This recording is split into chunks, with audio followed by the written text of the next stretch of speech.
Hi, nonfiction readers. Today, you are going to be taking all of the information that you've read over the last couple of days, and you are going to be comparing and contrasting the main ideas. So, let's remember what it means to compare and contrast. Compare and contrast is a text structure, and when we use this text structure in our writing, we are talking about the similarities between two things and the differences between two things. And a lot of times, we will use keywords or transition words or clue words in order to help us to write a nonfiction piece. So some of the clue words or transition words that you might want to use today, or you as a reader would listen for with compare and contrast, would be same and different, alike, similar, although, but, yet, or so.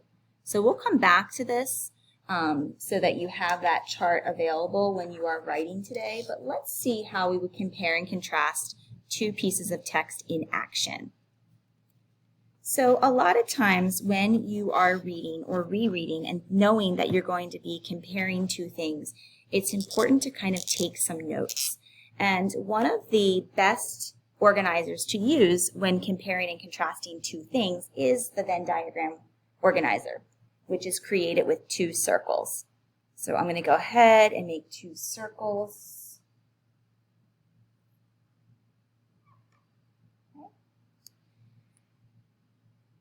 In the left-hand circle would be one topic, and the right-hand circle would be another topic, and then the center, which we call the intersection, would be similarities in which both topics have in common or are alike. And so if we think back to some of the texts that we read today, we are going to use Hannah, and I'm going to use Alex. So it's up to you if you want to start with some of the differences or if you start with the similarities. Different people think it's easier to start in either place. I'm going to start with the similarities because they both made a difference.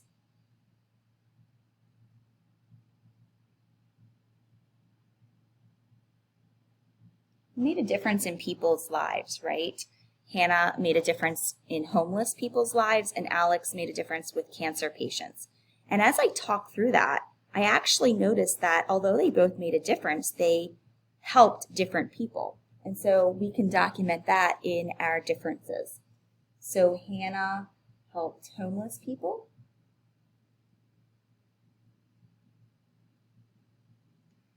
And Alex helped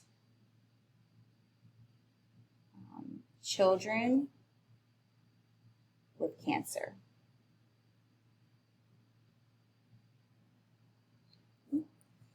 The other thing that's similar about them is that they both did something, right? Their actions were very powerful. So they had powerful actions, made a difference.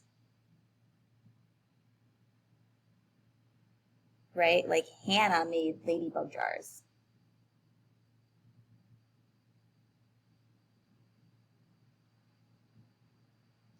And Alex set up lemonade stands.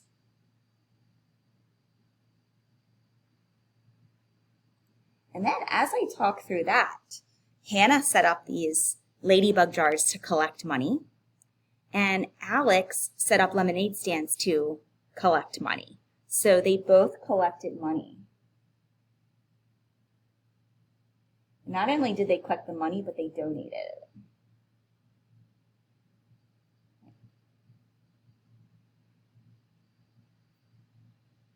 And then one final difference that I was thinking through is the money that Hannah raised was donated to homeless shelters in order to get food or to get supplies that those homeless shelters needed. So the money was donated to homeless shelters.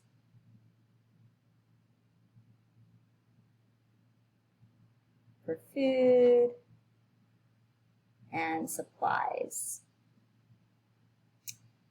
Alex's money was used for research.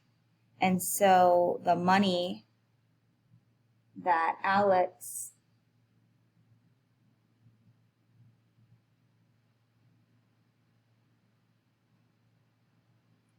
raised through the lemonade stands actually goes towards the research in order to help fight childhood cancer.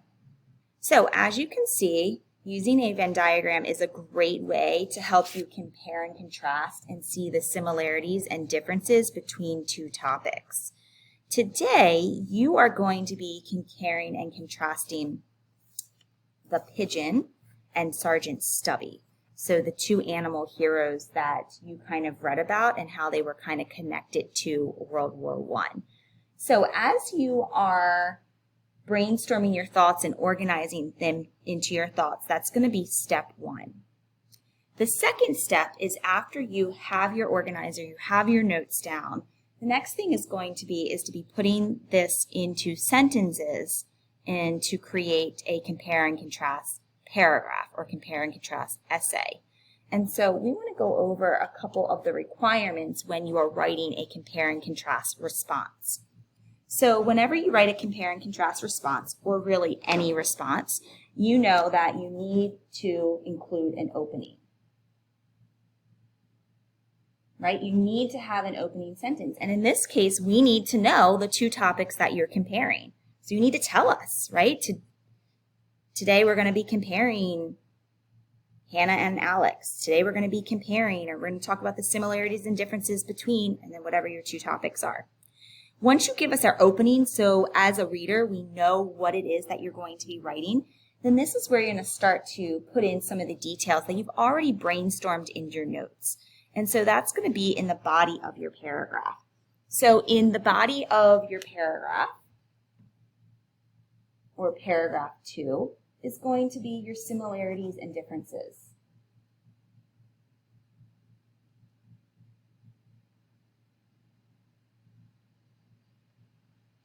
Okay. You want to try to aim for anywhere from 4 to 6 similarities and differences total. Okay? So make that a good aim. And think about some of the words that you might use in order to show us that you're comparing, contrasting, and try to vary it. Don't always use same and different. Maybe try to challenge yourself to use a synonym like alike or similar, although. Also the words but, yet, or also signify that you're going to tell us a difference. Hannah's money went towards buying food and supplies for homeless shelters, yet Alex's money was used and donated towards cancer research. So whenever you use the word yet or but, it tells us that you're going to be contrasting something. And of course, you can always use the word compare and contrast as well.